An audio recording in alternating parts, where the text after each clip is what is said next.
First question है sir, जैसे हम फैमिली बिजनेस है हमारा, तो उसके अंदर सर्टेन फैमिली मेम्बर्स इन्वॉल्व है।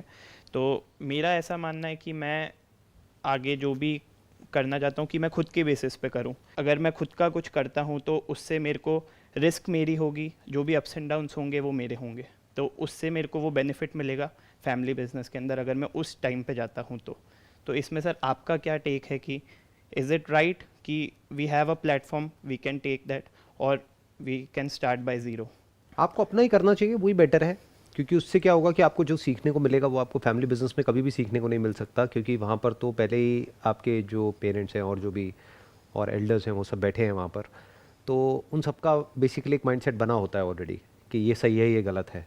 उसमें तो आपको उनको फॉलो करना होगा। उससे बाहर आप जैसे ही ज़्यादा कुछ करने की कोशिश करोगे तो आपको रोक दिया जाएगा।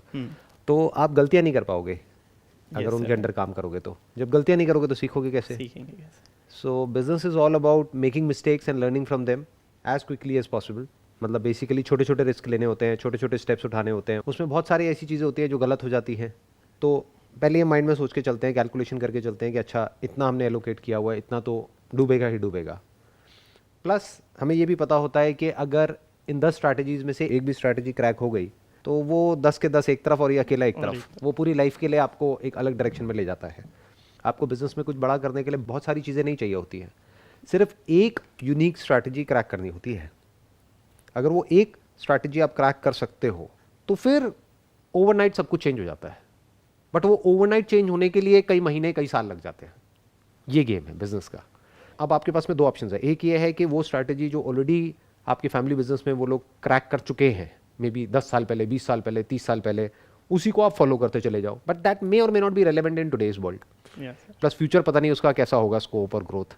दूसरा क्या है कि आज की दुनिया को आप समझ करके अपने बेस पर जितना भी रिस्क आप उठा सकते हो बेस्ड अपॉन या फाइनेंशियल कंडीशन, जितना भी आपके पेरेंट्स आपको अलाउ कर रहे हैं रिस्क लेने के लिए, तो उनको बोल सकते हो कि यार मेरे को आप इतना पैसा दे दो, मुझे खेलने दो 2-3 साल, let me play with it. आप मत बताओ मुझे मुझे क्या करना है। अगर मुझे कोई दिक्कत होगी तो मैं आपसे पूछ लूंगा, तो मुझे खेलने दो। इससे क्या होगा in the worst case scenario, या तो वो डूब पैसा जाएगा, चला जाएगा।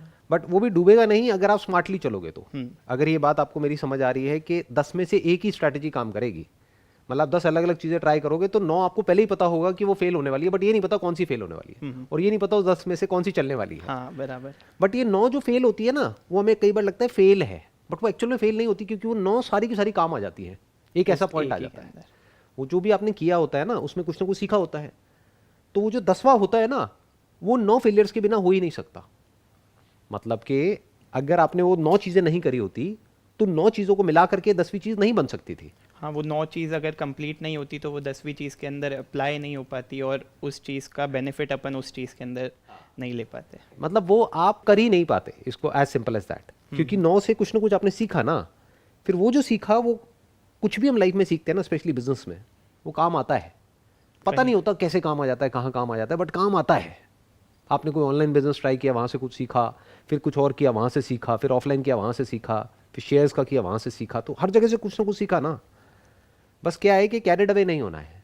आपको पहले ही माइंड में एक बजट बनाना है कि मेरा 2 लाख का या 5 लाख का बजट है जो पीछे से मुझे मिला है, इसको मुझे 10 अलग अलग कामों में डिवाइड करना है। डाइवर्सिफिकेशन। ये नहीं कि एक्साइटेड हो गए कि अब ये 5 लाख का 5 लाख मैंने एक ही बिजनेस आइडिया में डाल दिया, इस पे मुझे पूरा भरोसा है, पूरा विश्वास है, अब वो 5 लाख डूबा तो अब आप कहीं के नहीं रहे। जैसे बिजनेस का जो माइंडसेट है और जॉब का है, उसमें यही सबसे बड़ा डिफरेंस होता है। जॉब में क्या होता है कि बेसिकली आपको पहले एक लाइन पकड़नी होती है, उसी में और डिग्रीज और डिप्लोमाज लेने होते हैं, फिर अपने रिज्यूम को बढ़िया करना होता है, फिर जा करके पिच करना होता है। बिजनेस में ऐसा नहीं होता है। बिजनेस में क्या चाहिए होता है, you need to have diverse experiences of different things, जो एंड में सब काम आते हैं। कोई एक ऐसा काम करने के लिए जहां पे वो सारे डॉट्स जा करके कनेक्ट हो जाते हैं। It's called connecting the dots. Connecting the dots. वो सब जुड़ जाता है और फाइनली कुछ ऐसा निकल करके आता है विच इज बियॉन्ड इमेजिनेशन, जो किसी ने सोचा भी नहीं होता है। वहां तक पहुंचने के लिए पहले आपको वो 8-10 चीजें तो ट्राई करनी ही पड़ती है। हाँ, एक्सेप्शंस आर ऑलवेज देयर। कभी कभी ऐसा भी होता है कि 10 चीजें आपको ट्राई करने की जरूरत ही नहीं पड़ती, आप एक ही करते हो, वही चल जाती है, ये दूसरी चल जाती है, तीसरी चल जाती है, 5वीं चल जाती है। बट माइंड में ये क्लियर होना चाहिए कि मुझे 10 चीजें ट्राई करनी है। तो फिर आपने जो भी 5 लाख का बजट है उसको 10 चीजों में डिवाइड कर दिया। आपने कहा कि अब अगर मैं स्टॉक मार्केट में जा रहा हूं तो मैं 50,000 से ऊपर नहीं गंवाऊंगा, इससे ऊपर मैं लॉस नहीं उठाऊंगा। ये नहीं कि उस लॉस को रिकवर करने के लिए जैसे गैम्बलर्स करते हैं जो अपना 5 लाख ही डुबो दो। कि एक जगह लगाया, उसके अंदर वो बढ़ा तो ठीक, नहीं बढ़ा तो वो पूरा गया। Business is not gambling. Business is basically providing something of value to the customer. That may be a product or a service, जिससे कि एक्चुअल में सामने वाले की कोई नीड या उसका कोई डिजायर या उसकी लाइफ किसी तरीके से बेटर हो रही हो, ये है बिजनेस। तो इट्स नॉट गैम्बलिंग। बट लोग क्या करते हैं, गैम्बलिंग का बेसिक स्ट्रक्चर क्या है? जैसे स्टॉक मार्केट में भी बहुत लोग गैम्बलिंग करते हैं, उसका बेसिक स्ट्रक्चर क्या है? Grid and fear. Grid and fear. The moment you start doing a business, तो वहां पर ग्रीड और फियर दोनों आपको तंग करेंगे। क्यों? क्योंकि जैसे ही थोड़ा सा रिजल्ट आने लग जाएगा, अब आप एक्साइटेड हो जाओगे। पता लगा एक ही क्लाइंट को उधार देना चाहिए था 20,000 का, 50,000 का, आपने उसको जाकर के उधार दे दिया 5 लाख का, फिर उसने हाथ खड़े कर दिए। उसने कहा जाओ मैं तो नहीं दे रहा पैसे, तो आपके तो सारे पैसे एक ही जगह पे डूब गए ना। तो आपको क्लियर होना चाहिए माइंड में कि मुझे इससे ऊपर इस धंधे में नहीं डालना है। अगर कुछ क्लियर नजर आया तो उसी पैसे को रीइन्वेस्ट कर दूंगा, उसमें कोई बुराई नहीं है। तो डूबा भी तो, अगर मानो आपने 50,000 रुपए से 1 लाख कमाया और 1 लाख रुपए इन्वेस्ट कर दिया, अब कोई दिक्कत नहीं है, क्योंकि 4.5 लाख आपके पास में साइड में पड़ा हुआ है और 9 जो चीजें हैं वो ट्राई करने के लिए। बट अगर आपने पूरा का पूरा वहीं एक ही जगह पे डुबो दिया तो गड़बड़ हो गई। तो ये बात हमेशा याद रखनी है। 50,000 से 5 लाख कमाओ, उस 5 लाख को डुबो दो, कोई दिक्कत नहीं है, क्योंकि 50,000 से आपने 5 लाख कमाया ना, बट अभी भी 4.5 लाख एज इट इज पड़ा हुआ है आपके पास और कुछ ट्राई करने के लिए, उसमें भी 50,000 से ऊपर मत लगाओ। तो ऐसे स्टेप बाय स्टेप चलो तो आपकी सक्सेसफुल होने की पॉसिबिलिटी 100% हो गई। बेसिकली कैपिटल एलोकेट कर दो कि जहाँ पे अपने को लगता है कि इस बिज़नेस के अंदर स्कोप है और आगे ग्रोथ प्रोस्पेक्ट दिख रहा है, तो उधर इन्वेस्ट कर दिया थोड़ा। अगर वहाँ पे रिजल्ट्स मिल रहे हैं तो उसी पैसे को वापस रीइन्वेस्ट रोटेट कर दिया, राइट। उसी को रीइन्वेस्ट करते चले गए, करते चले गए, करते चले गए, वो ग्रो करता चला गया। डूबा भी तो कोई टेंशन नहीं है, अभी डूब भी गया तो आपके पास में डूबेगा जितना अपन ने कमाया है, क्योंकि उसके अंदर से भी अपन रोटेट, दूसरे बिजनेस के अंदर अगर अपने को प्रोस्पेक्ट्स अच्छा लग रहा है तो अपन उसके अंदर भी कैपिटल एलोकेट कर सकते हैं। देखो बेटर स्ट्रैटेजी क्या होगी कि आपने पहले अपना जितना भी पैसा है उसको 10 पार्ट में डिवाइड कर दिया। That could be 1 lakh, 5 lakh, 10 lakh. आपका बिजनेस बैकग्राउंड है, उन्होंने 10 लाख रुपए आपको दे दिया, बोला कि अब इसके साथ में जो करना है करो, तुम्हारी मर्जी। अब एक बिजनेस शुरू किया, उसमें आपको पहले ही पता है कि 1 लाख से ऊपर मुझे लगाना ही नहीं है। तो अगर कोई बिजनेस आइडिया ऐसा आ रहा है आपके माइंड में जहाँ पे पहले से आपको पता है कि मेरे को 20 लाख चाहिए, 50 लाख चाहिए, 10 लाख चाहिए, उसको छोड़ दो, उसी बिजनेस को अलग तरीके से करो। क्योंकि बिजनेस उन लोगों के लिए नहीं है जिनका दिमाग बंद है। ज़्यादातर लोगों का क्या होता है, वो अपना बहुत ही रिजिड हो जाते हैं बिजनेस को लेकर के। वो ये सोचते हैं कि ये जो बिजनेस है ये इसी तरीके से हो सकता है और कोई तरीका ही नहीं है। अरे नहीं, बिजनेस को करने के लाखों तरीके होते हैं और लाखों बिजनेसेस हैं। आप कर कितने पाओगे? इतनी बड़ी लाइफ तो है नहीं कि आप लाखों ट्राई कर पाओ। करोगे वही गिने चुने 8-10। तो जब 10 ही करने हैं तो अच्छे से चूज करो ना पहले 10 को, जो आपको पता हो कि ये 50-50 हज़ार रुपये में हो सकते हैं। तो आपने पहले ही बफर लेके चला हुआ है कि 50-60 हज़ार का ये काम है, मेरे पास में लाख रुपए मैंने स्पेयर किया हुआ है इसके लिए, बट लाख रुपए से ऊपर मैं इसमें नहीं डूबूंगा तो नहीं डूबूंगा। ये नहीं कि मेरा लाख रुपए डूब गया तो उसको बचाने के चक्कर में मैं 2 लाख और डुबो दूं, फिर 3 लाख को बचाने के चक्कर में मैं बाकी का भी डुबो दूं और जीरो हो जाऊं। ये गलती नहीं करनी है, लोग यही गलती कर बैठते हैं। इसको रिस्क मैनेजमेंट बोलते हैं। बिजनेस में लोगों का दिमाग प्रॉफिट में तो चलता है, जैसे मैंने कहा ना, ग्रीड और फियर, बट रिस्क मैनेजमेंट नाम की चीज किसी को नहीं पता, because that is not related to greed और फियर। आप डर की वजह से रिस्क मैनेज नहीं कर रहे हो। रिस्क मैनेज मतलब प्लानिंग, यानी पता हो कि मेरे पास में कितना है उतना ही मैंने रिस्क लिया, तो कोई दिक्कत नहीं है। हाँ बताइए, और क्या क्वेश्चन है? Sir, how to find right people in the business to build a team, like how to trust people easily? You should not trust people easily, क्योंकि अगर आप ट्रस्ट करोगे तो ट्रस्ट ब्रेक होगा आपका। तो किसी को भी ट्रस्ट करने की ज़रूरत नहीं है। क्या करो, बिजनेस को इस तरीके से सिस्टम्स एंड प्रोसेसेस में कन्वर्ट करो कि सब कुछ ट्रांसपेरेंट हो, मतलब उसमें कोई लूपहोल मत छोड़ो, क्योंकि अगर वो है तो मैनिपुलेशन होने के चांसेस हैं। ट्रस्ट का सवाल कब उठता है? जब कुछ गड़बड़ करने के चांसेस हो। अगर आप सिस्टम को ऐसा बना दो कि उसमें गड़बड़ हो ही नहीं सकती, तो फिर क्या दिक्कत है? जैसे आप जो भी बिजनेस कर रहे हो उसको प्रॉपर बैंक के थ्रू करो ना। कैश भी आएगा तो इससे ऊपर कैश आपके हाथ में नहीं रहेगा, वो सीधा बैंक में जमा हो जाएगा। ये जो क्वेश्चन उठ रहा है ना, ये पता है कहाँ से उठ रहा है? मैं बताता हूँ। क्योंकि इंडिया में प्रॉब्लम क्या है कि बहुत सारे जो लोग हैं वो अभी भी उल्टे सीधे काम करते हैं टैक्स बचाने के लिए।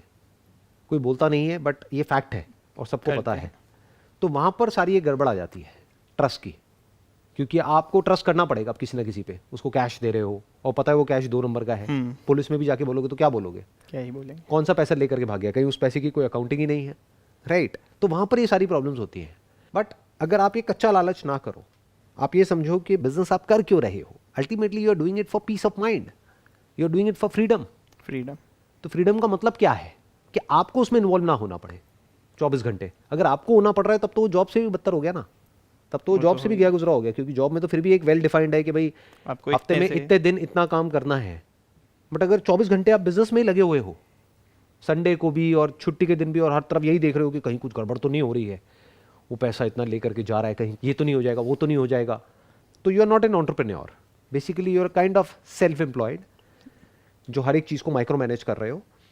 तो मैं क्या कहूँगा, पहले तो हर एक चीज़ को इस तरीके से सिस्टम्स एंड प्रोसेसेस में कन्वर्ट कर दो और बैंकिंग सिस्टम के थ्रू चलो जहाँ पर कोई ह्यूमन इंटरवेंशन होने के चांसेस ही ऑलमोस्ट 0% हो जाए, कि कोई अगर चाहे भी तो घपला ना कर सके आपके बिजनेस में। बिजनेस को इस तरीके से ऑनलाइन आप चीज़ों को सेट कर सकते हैं, कनेक्ट कर सकते हैं। उसमें क्या होगा, आपको टैक्सेस देने पड़ेंगे गवर्नमेंट को, तो दे दो, उसमें क्या बुराई है। हाँ, अगर अपन कुछ कमा रहे तो उसके अंदर गवर्नमेंट के पास टैक्सेस आ रहे हैं तो उससे ग्रोथ ही हो रही है। राइट। और अगर गवर्नमेंट को आप टैक्सेस नहीं दोगे तो ये कंट्री चलेगी कैसे, या कोई भी कंट्री कैसे चलेगी अगर टैक्सेस हम नहीं देंगे तो अगर आपका ये माइंडसेट होगा कि मुझे जो भी काम करना है, टिपिकली अगर लैंग्वेज में बोला जाए, 1 नंबर में काम करना है, 2 नंबर में करना ही नहीं है, तो ये क्वेश्चन ही रिडंडेंट हो जाएगा वहाँ पर। इस क्वेश्चन की नीड ही नहीं है कि ट्रस्ट कैसे करें, क्योंकि जब 1 नंबर में है तो ट्रस्ट की ज़रूरत ही नहीं है। अब तो बेसिकली क्या है, वो बंदा आया, उसको बताया कि भाई देखो ये एक प्रोसेस है पूरी जो आपको इसको फॉलो करना है, अगर वो अच्छे से काम कर रहा है तो ठीक है, नहीं कर रहा है तो बाहर है, सिंपल है।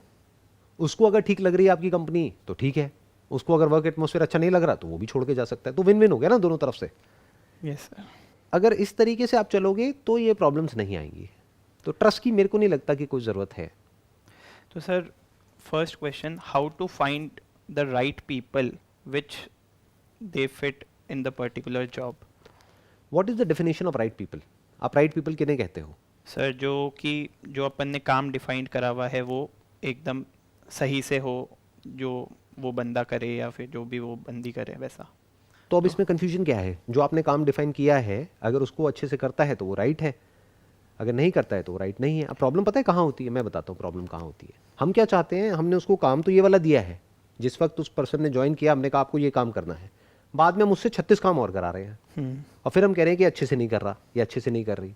तो पहले हमें अपने माइंड में डिफाइन करना है कि हमें उससे एक्सपेक्ट क्या है, उसको क्लियरली कम्युनिकेट करना है, उसको प्रॉपर्ली एक रिपोर्टिंग सिस्टम में कन्वर्ट करना है कि रिपोर्ट्स जनरेट हो जाएंगी जो भी उसने किया नहीं किया उसका, उसको देखना है, हमारे सामने आ जाएगा डेटा कि वो जो उससे एक्सपेक्टेड था वो काम वो ढंग से कर रहा है, कर रही है, नहीं कर रहा है, नहीं कर रही है। एक्चुअल में कोई अच्छा या बुरा कैंडिडेट नहीं होता है। एक्चुअल में 99% केसेस में गलती एक एंटरप्रेन्योर की होती है, क्योंकि वो प्रॉपर्ली डिफाइन ही नहीं करता है। स्पेशली जो छोटे एंटरप्रेन्योर्स होते हैं, स्पेशली वो एंटरप्रेन्योर्स जो अभी बिजनेस को शुरू कर रहे हैं, उनको खुद ही क्लियर नहीं होता है कि हमें सामने वाले से चाहिए क्या है। तो वो कितना भी कर दे, वो राइट एम्प्लॉय हो ही नहीं सकते, वो एंड में जाकर के रॉन्ग हो जाते हैं। क्यों? क्योंकि अगर उन्होंने 100 काम सही भी करे, एक भी गलती करी तो हम कहेंगे बेकार है। तो बेकार वो नहीं है, बेकार हम हैं, क्योंकि हमने प्रॉपर्ली डिफाइन ही नहीं किया कि एग्जैक्टली हमें उससे चाहिए क्या है, ना उसे कम्युनिकेट किया, फटाफट से उसको रिक्रूट कर लिया अपनी टीम में। अब बोल रहे हैं तू ये भी कर, वो भी कर, वो भी कर, वो भी कर, रोज आ करके नई नई चीज़ें उसको बता रहे हैं। वो भी कंफ्यूज हो रहा है, कह रहे कल तो आप ये कह रहे थे, आज ये कह रहे हो, चाहते क्या हो आप? मन में बोल रहा है, आपको नहीं बोल रहा। फिर हम कह रहे हैं कि वो सही एम्प्लॉय नहीं है। ऐसा नहीं है। अगर आप प्रॉपर्ली डिफाइन कर देते हो ना चीज़ों को, जैसे बड़ी ऑर्गेनाइजेशंस में होता है कि वहाँ पे क्लियर होता है कि अच्छा ये रोल है, ये रिस्पॉन्सिबिलिटी है, अगर आपने अच्छे से किया तो ठीक है, नहीं तो ये रिस्पॉन्सिबिलिटी आपकी है, तो प्रॉब्लम नहीं होती है। तो सर, ये छोटे एंटरप्रेन्योर्स के अंदर ये क्लैरिटी कैसे आएगी कि what is the right, like the way to employ people? पहले प्रॉपर्ली रोल को, रिस्पॉन्सिबिलिटीज़ को, रिवॉर्ड को और पनिशमेंट को डिफाइन करो। इन 4 चीज़ों को डिफाइन करो, roles, responsibilities, reward and punishment. वो क्लियरली डिफाइन होना चाहिए। मैं आपको एक सिंपल सा एग्जांपल देता हूँ। फॉर एग्जांपल, आपने किसी को रिक्रूट किया, अब आप कह रहे हो कि वो टाइम से नहीं आता इसलिए वो बुरा एम्प्लॉई है। उसका टाइम है सुबह 10 बजे का, लेकिन रोज़ लेट आता है, लेट आती है 10:30 बजे, 11 बजे, और रोज़ एक नया बहाना होता है। तो गलती उसकी है आपकी है? सोचो, गलती किसकी है? दोनों की। नहीं नहीं नहीं नहीं नहीं नहीं, दोनों की नहीं है, आपकी है। उसकी कैसे हुई? क्योंकि आपने प्रॉपर्ली डिफाइन ही नहीं किया कि उसमें पनिशमेंट क्या है। आप ह्यूमन बिहेवियर को ही नहीं समझ पा रहे। कोई भी ह्यूमन बीइंग है, वो कैसे कंट्रोल होता है? Through reward and punishment. तो क्या आपने कोई पनिशमेंट को प्रॉपर्ली डिफाइन किया? नहीं। तो आप क्या कर रहे हो? अगर वो लेट आ रहा है या आ रही है तो आप उसको वर्बली बोलते चले जा रहे हो, उस वर्बली का कोई इफेक्ट नहीं होता है एज फार एज कि उसके कोई एक्चुअल में कॉन्सिक्वेंसेज ना हो। जैसे हमारी कंपनी में प्रॉपरली डिफाइंड है कि आपको लेट आना है, आओ, लेकिन महीने में इतनी बार इतना लेट आ सकते हो, इतनी बार इतना लेट आ सकते हो, इतनी बार इतना, इतनी बार इतना, इससे ज़्यादा आप लेट आओगे तो इतना डिडक्शन होगा, इतना लेट आओगे तो इतना डिडक्शन होगा, और अगर इतना एक्स्ट्रा काम करोगे तो इतना ओवर टाइम आपको मिलेगा। ये भी डिफाइन करना होता है, तभी फेयर हुआ ना कि आपने पनिशमेंट दिया तो रिवॉर्ड भी दिया ना। पनिशमेंट लगा देंगे वो भी अनरीजनेबल, रिवॉर्ड देंगे नहीं, रिवॉर्ड तो वो भी गलत हो गया। वो पर्सन टिकेगा ही नहीं ज़्यादा टाइम तक आपके पास में। अच्छा भी होगा तो नहीं टिकेगा। सही बात। और अच्छा और बुरा एक्चुअल में कुछ नहीं होता है, it entirely depends upon the entrepreneur कि वो किस तरीके से एक सिस्टम एंड प्रोसेस को डिफाइन करता है हर एक चीज़ को। अगर आप प्रॉपरली डिफाइन कर दो कि ओवर टाइम आप करोगे तो इतना पैसा आपको मिलेगा, वो किसी से पूछने की ज़रूरत नहीं है। अब अकाउंटेंट को बार बार आपसे पूछने की ज़रूरत नहीं है कि मिलेगा या नहीं मिलेगा, मिलेगा तो मिलेगा, लेट आओगे तो कटेगा तो कटेगा। अब वहाँ पे कोई डिस्कशन नहीं होगा। म्यूचुअली डिसाइड करके आपने एम्प्लॉयज़ के साथ में बैठ करके एक प्लान बना लिया, एक प्रोसेस को डिफाइन कर दिया और बोला किसी को कोई प्रॉब्लम है तो अभी बता दो। तो एक फेयर आपने एक सिस्टम बना दिया जिस पे वो एग्री कर रहे हैं। फिर उसके बाद में उस पर कोई डिस्कशन नहीं होगा। उसके बाद फिर वो जो है वो सबके लिए सेम है। अब हो सकता है उसमें एक्चुअल में किसी एक की कोई जेन्युइन प्रॉब्लम आ जाए, बट उसके लिए सिस्टम को चेंज नहीं किया जाएगा। सिस्टम पहले है, बाद में वो एक इंडिविजुअल है। That has to be understood very very clearly. नहीं तो रोज ही सिस्टम में चेंजेस होते रहेंगे। एक आध को कभी ना कभी नुकसान होगा, मान लो उसका कोई जेन्युइन रीजन भी है जिस वजह से वो लेट आ रहा है तो उसके पैसे कट जाएंगे, बट एक बार ही तो कटा, उसको समझाओ कि कोई बात नहीं, अगर आपको एक बार कट भी गया तो बहुत बार ऐसा भी तो होता है आपको एक्स्ट्रा पैसा मिलता है, तो इट इज़ फेयर। सिंपल है ना। तो इस तरीके से चीज़ों को बैलेंस कर दो through reward and punishment and by properly defining the roles and responsibilities कि वो प्रॉब्लम ही ना आए। You got all the answers for your questions? Yes, sir. Wish you all the best. Thank you, sir.